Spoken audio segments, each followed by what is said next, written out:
you get protections from credit cards when you are making a purchase and you need to challenge those purchases because the goods or services weren't delivered. And you can challenge those where you cannot do that on a debit card. You get to use them for budgeting. It's super easy to follow. Where's my money been going? Well, this card only pays gas. This credit card only pays my groceries. And it just helps with budgeting and money tracking, I think, would be my number one. Welcome to the Teacher Money Show, the podcast dedicated to helping teachers navigate your unique financial challenges and unlock your financial superpowers. I'm your host, Sean Morgan, a full-time educator and personal financial coach and speaker. And I'm here to help every teacher, whether you're a seasoned teacher looking for fresh insights or a new educator navigating your first paycheck, to have a richer wallet, classroom, and life. I'm super excited to have Marc Jenkins back on the show today. Marc is a 32-year veteran PE teacher, and we had him on last time for our Lunch and Learn episode where we talked all about credit. We're going to do a deep dive into another topic, just another quick hit. Marc, welcome to the show. Thank you so much for having me. I'm thrilled to be back. You know, we had a fantastic discussion about credit last time. Specifically, I loved our discussion of the credit freeze and things like that can really keep your credit safe. And we're going to continue our discussion of credit in a different avenue in credit cards. That's what we're going to be talking about today, just trying to understand credit cards and how to use them properly and so forth as teachers. So let's just start off really quick. What is a credit card? Why do people use them? Just get a quick basic thing. I'm sure we all know it, but just to get a baseline. I think a lot of it has to do with just building your credit because that is such a big part of your credit score is the use of credit card, that revolving debt, and just making sure that you can identify that credit utilization limit, your allowable limit, and trying to stay below 30% of that. And that's really the give and take of the credit card has to really do with paying it off every month. That's really what that's going to help benefit the most. Yeah, so that the revolving line of credit, I think, is the key here. Like we're using it and paying it off, using it, paying off, and I think that's kind of goes right into that first big problem that I want to talk about, like the mistakes people make with credit cards. What do you think is the big mistake someone will make with a credit card in that vein? I think a lot of times, even people who are really good with their credit cards, I think sometimes they'll max out their credit cards, knowing they can pay it off every month. And if you can't get that paid off before it gets reported to the credit bureaus, you're, hovering right around 70, 80% credit utilization. So that would be definitely one thing I would look at. I think the people that carry balances, I think one of the most underreported parts of credit cards is that credit card balances, credit card interest is calculated daily. So a lot of times I feel like that interest rate kind of gets away from you a little bit and you get into this kind of debt cycle that you're really having trouble getting out of because you just are paying at the end of the month and there's so much more interest that accumulated since your last payment. Yeah, I think those two things are absolutely key to keep in mind is the credit utilization. And if you have that issue where you're using a big chunk of your credit card, it's important to maybe apply for more credit cards so that way you can spread it out because having that below 30% really helps your credit score stay in a good spot. And having more credit cards isn't going to hurt you as long as you don't go crazy. So if you're good with your money, but you're using too much of your credit card, having more so that way you can spread out that utilization, or even just like requesting a limit increase is huge. But once again, this is only for people who are using their credit card responsibly, able to pay it off every single month. They just have that high credit utilization rate, which can hurt your score. So I want to be very clear on that. I'm not advocating you just get a bigger limit because you're maxing it out and you're not paying it off. That's a bad idea. It's just if you are paying it off, but you have that credit utilization, that is a problem. You can look into those things for the credit score factor. And then you're talking about the not paying it off, and you're like, well, I'll get to it or whatever. But that daily rate is huge. And it's not 25% every day, right? People freak out and think that's what it is. But if you have that 25%, you divide that number by 365, and that's the percent that you're getting every single day. And it sounds like a small number when you do that, but just keep in mind that it's hitting and compounding on itself every single day. And that's when it really starts to snowball against you, because when we talk about compound interest, or compound growth in the stock market, we're talking about yearly type of a thing versus the daily just like hitting you again and again and again, which is huge. And I think a lot of times a good strategy to combat that is when you take whatever monthly payment you're going to make, just divide it in two and see if you could pay off your credit cards on the 10th and 20th of every month. And that way, you'll kill a little bit of that interest on the 10th, you kill a little bit more on the 20th, and you're just cutting down the daily interest charges that way. Yeah, that's great. So like if you have that balance you're already carrying, then hitting it twice a month is going to actually save you money because of that daily interest rate. It will, and it just keeps you sane. Even if you're going to pay it off in full at the end of the month, go ahead and pay it off at the 10th and the 20th, and you'll just sleep better at night knowing you're just not running into an opportunity to raise that interest payment so high. Yeah, I like that. I use the 10th and the 25th as my two payment dates. I've been doing just like alternating between credit cards that are going to be due before the next one. But I That's really great. like that idea of just keeping, all my credit cards can get paid off each of those dates, because you're going to be ensured that even if, for some reason something happens, you have an emergency and you can't get to it, like you're going to drop your interest that you're paying. And it's just making sure that you're consistently hitting it. I think that, that's fantastic. But I think the important part, the really important part, is that system in place so you don't end up holding a balance. You make That sure that system you're holding every That time. that's important. I think, a lot of the good bill payers have a bill paying cadence, and they know when they're sitting down and working on those bills and paying this bill off at this time on this date. So, I think that bill paying cadence really factors into credit cards, the most. Yeah, I discovered the bill paying cadence when I read the book Profit First, which is a fantastic business book. But I'm like, I don't need this to be a business venture for me to apply this in my own personal life. And I just took a lot of those principles to my own life, and the system just makes all the difference. And like I said, credit cards is just one example of where that's helpful. Um, so credit cards are probably the number one example of people getting burned by debt. It's so common.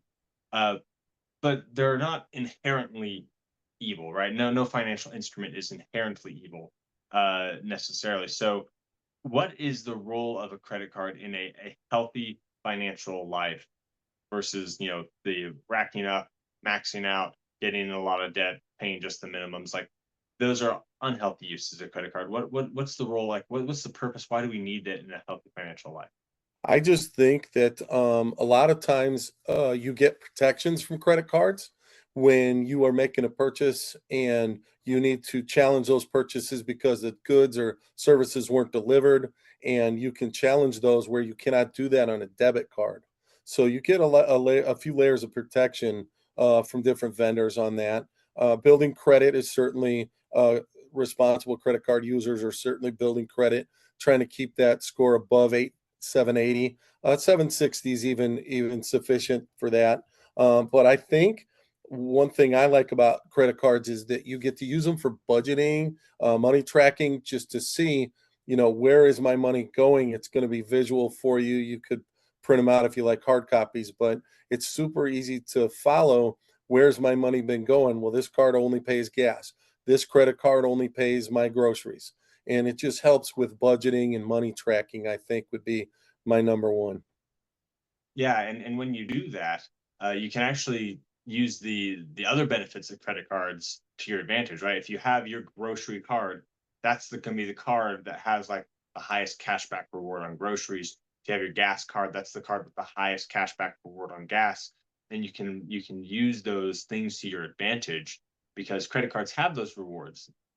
The way they're able to offer those rewards is when you don't pay your balance, they have a really high interest rate. So you've got to pay that off. But if you pay it off and you're able to then use those rewards, it has that protection for your like fraud or things like that. It has your ability to kind of like bucket them out like you're talking about, and then you also get the reward benefit on top of that, which is fantastic. It is. I think it's as far as budgeting and tracking your money, that's really an easy way to use credit cards, but you have to have the money first. You can't be having a revolving credit card every month where you just using them because you don't have the money. It's certainly helpful when you're like, well, I'm going to put this on the credit card because I do have the money. Yeah, absolutely. Absolutely. Okay. So let's talk about some nuanced pieces of credit cards just to make sure that we're hitting these most important things. So let's say you need some cash right now, and they've got this nice cash advance feature on your credit card.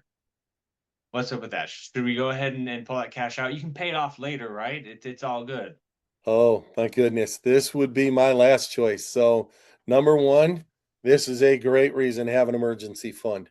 This will allow you to dip into your emergency fund to pay off those things that might require cash. Maybe your kid has a tutor, maybe your lawn care service is getting cash, but a cash advance, boy, first of all, you're probably going to get hit with a transaction fee. Now that might be 3%, 5%. So that's right off the bat.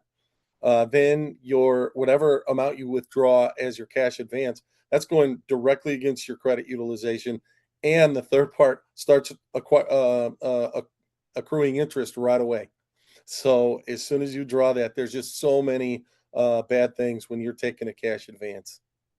Yeah, absolutely. I think that the biggest whammy is that there's no grace period. Unlike using your credit card regularly, there's no grace period, and they don't advertise that, but they will like push it. So I hate this, but my credit card company sends me checks in the mail saying use this, and it's a cash advance check, right? And I'm like, this is just so predatory for them to make it seem like, oh, it's a check like a debit would have, but it's a cash advance, which is going to immediately start hitting you with that interest. It's just something to really be super careful about because of those major downfalls to using the cash advance. I mean, like, please borrow money from your Ooh. crazy uncle for you borrow money from a cash advance on a credit card. And not to mention the interest rate on cash advances is often higher than your regular standard balance rate. Yeah, absolutely. So, you know, emergency fund, obviously, anything else that you can borrow from cash advance would be like the absolute last resort. Yes. In most cases, like you don't really need cash Oh. right then. So just don't. Just don't. Okay, so now that we've hit that one, uh, the other big thing is that the overspending. What are some like systems that people can put in place to make sure they aren't overutilizing a credit card? Well, I like a lot of times to calculate my hourly rate of pay. So if I'm going to overspend on something, I need to have some friction in place to kind of challenge that purchase. And you could have a 48-hour waiting period, maybe, where you're like, hey, these bigger purchases, I'm put in my cart, and I'm not going to go make that purchase until I sit on it for 40 hours and see if that's something I still really want or really need. Other than that, if you calculate your rate of pay, you're like, hey, I need 4 hours to make this purchase of work. Is that worth it? And you got to figure out, is that juice worth the squeeze? So I think just a couple of friction points where it's not just so easy to make those decisions. Maybe even something as simple as, hey, I'm trying to stay below that 30% credit threshold for my utilization. So if my available credit starts climbing or shrinking, then I'm killing that 30%, and that might be a little bit of an incentive for you not to. Yeah, and I think just the other obvious thing is to make sure that you're budgeting a zero-based budget where you have like certain things that you have budgeted for certain categories. So that way, if you don't have any money in that category, you're not making that purchase. So you're not going to be putting on a credit card. You're not going to be overspending. It's just you have to have the guardrails in place, or you're going to fall off the edge. I think that's great. All right. Do you need a credit card? Or are there some people that should avoid credit cards? Well, I think a lot of people who can't tell themselves no, uh, probably should use cash. You're not really gonna walk around with your checkbook because of check washing and how easy it is to access, your checking account once they get your routing number and your checking account. But I think there's really 2 people that should, um 2 ways of looking at using credit cards. One is when you don't have the money, you just resort to credit. Oh, I'll just charge it. I'll pay it off when I can pay it off. Okay, that sounds good. And oh, look, I'm getting this 20% off on this purchase. I'll just charge it until you're paying 20% a month for the next 6 months. And now the 20% savings is long gone. So I think there's people that don't have the money using credit cards. But if you're one of the people that knows you have the money, credit cards, utilizing those points, aligning those credit card choices with some of your lifestyle, I think those are the people that really could be using credit cards, should be using credit cards because you are really responsible with paying that down every month. Yeah, and like we said, there are a lot of great benefits to using a credit card if you use it correctly. But as soon as you stop using it correctly, it's going to be a straight fall off the cliff. So it is a double-edged sword, something to be very careful of. And I think it's really about the personal habits. If you have those strong personal habits, credit cards are fantastic. If you are worried about those personal habits, if you're like, I'm not really sure I can trust myself, that's when you want to be more in the cash boat. Um, we like we said, debit cards can be dangerous because of the fraud aspect of it. So only use those sparingly, but cash as much as possible. All right, now let's talk about if you are in credit card debt. I'm sure there's someone listening that has some credit card debt that they're trying to get off from under it. So we've already talked about the paying twice a month, having that cadence. Do you have any other thoughts on habits that we can use to get out of credit card debt? I think for me, when I talk to people, my kids' friends that have credit card balances month over month, I really say that my first rule is there's no spend shaming. I think if you can get in the right mindset to be keep yourself motivated to pay off those credit card bills, that is probably my first step where I don't want them to say I should never have and why did I ever let's not go there. Let's just move from here forward. You made the decisions you made.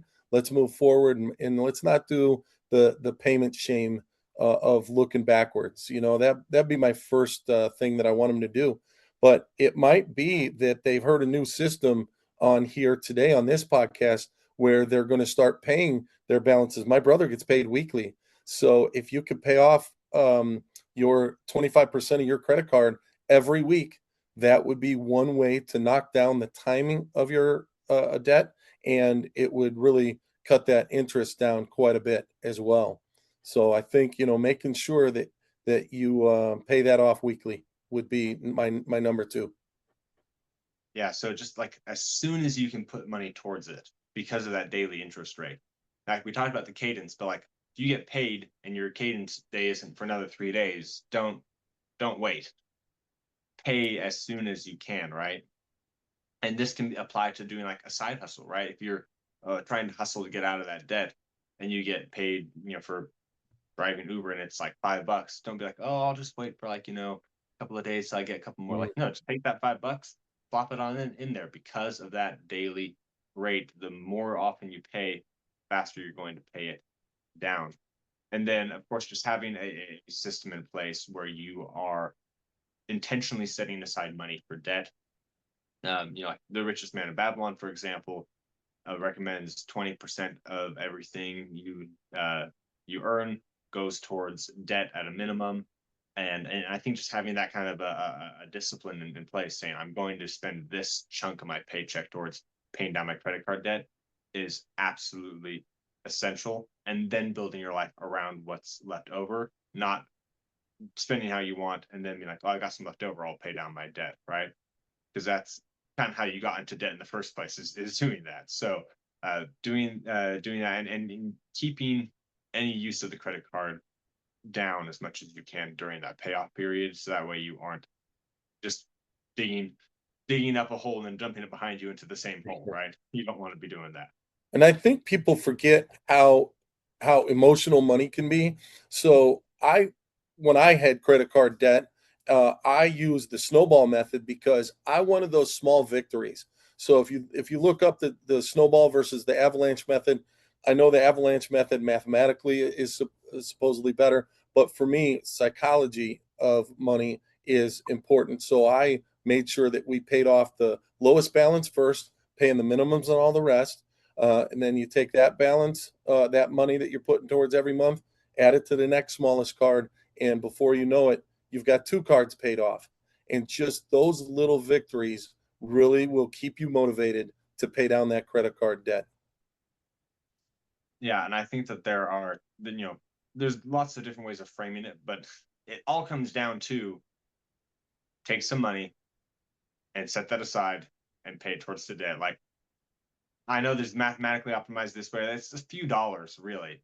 Just whatever works for you, but make sure you're taking a set amount of money every single day, if you can, every single week, Right. however often you can do it, and throwing that at those credit cards. And that's going to get you out of credit card debt. And there's really no other way to do it. There's no magic bullet to get out of credit card debt other than spending less than you earn and taking that money and putting it towards that debt to get out of there as fast as you possibly can. You can do this. You can do this. All right.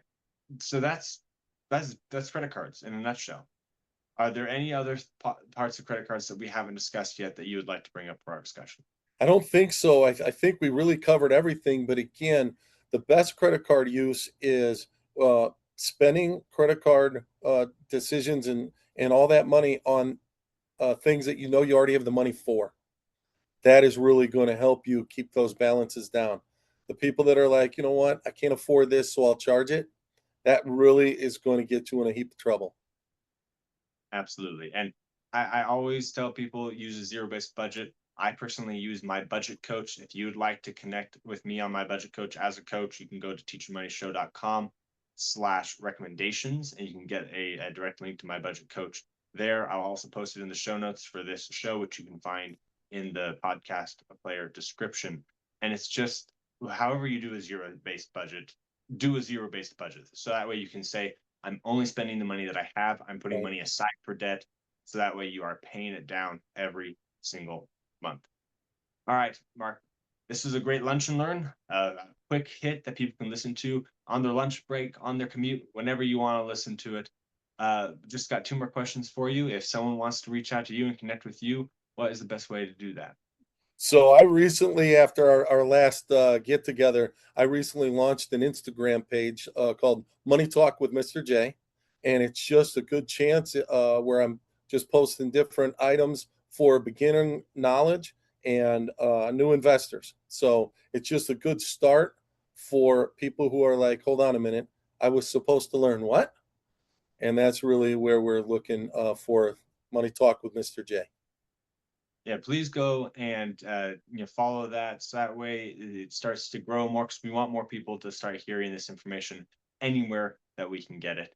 And I will of course put a link to that in the show notes at teachmoney.show.com/podcast. You can find the show notes for this show and any show directly there. And then my final question is, when it comes to credit cards, what is your number one tip for teachers to have a richer wallet, classroom, and life? Oh, I think live below your means. You know, when you guys are spending more than's coming in, that's where the problem is. But try to arbitrage those credit cards so that you can gain the benefits of those reward points from the people that aren't paying off their credit cards every month and reap those benefits for travel points or gas rewards. So that's probably the best way to go. I love that. Thank you, Mark, so much for sharing your wisdom on credit cards. Look forward to having you back another time. Thank you, Sean. Love everything you do for teachers. Thank you. Wow. Wasn't that a great episode? Thank you, Mark, so much for coming on the show. I'm not going to do a traditional Cliff Notes version of the show because it was kind of short already, but just a quick recap. The ideas, of course, are spend less than you earn, especially when it comes to credit cards. You don't want to overspend there. Make sure that if you have credit card debt, you are not only investing the difference, but you are using the difference to pay down that debt. Debt is going to destroy your wealth. So make sure that is getting paid off. And then, of course, you earn more to be able to do that. So you can earn more through a side hustle, or you earn more by paying off your credit cards as quickly as possible because you're not getting hit with that daily interest. I think that is probably the most important takeaway is that cadence twice a month. But if you are able to, even shorter than that because you're going to pay off that interest even faster. Those are the important things to remember about credit cards. They are a great tool. They have great rewards. They have great benefits like fraud protection, but they are a double-edged sword. So make sure that you use credit cards responsibly. And as you do that, as you use this correctly, just remember that as a teacher, you are already rich. Your wallet just needs to catch up. If you would like help on your personal financial situation, go to teachermoneyshow.com/coaching and you'll be able to find different ways I can help you there. If you would like to participate in spreading this message of financial empowerment to teachers, I would encourage you to talk to your administrator or to your district level about going to seankmorgan.com to find more information there. And regardless of which one of those you need, please like and subscribe so that way we can spread the reach of this more. Leave a 5-star rating and review. That's going to help more teachers find this. And then turn around and tell a teacher friend. I really appreciate it. Contents of this podcast are informational in nature and are not legal or tax advice, and neither I nor my guests are engaged in the provision of legal, tax, or any other advice. You should not act upon this information without first seeking appropriate advice from an accountant, financial planner, lawyer, or other professional.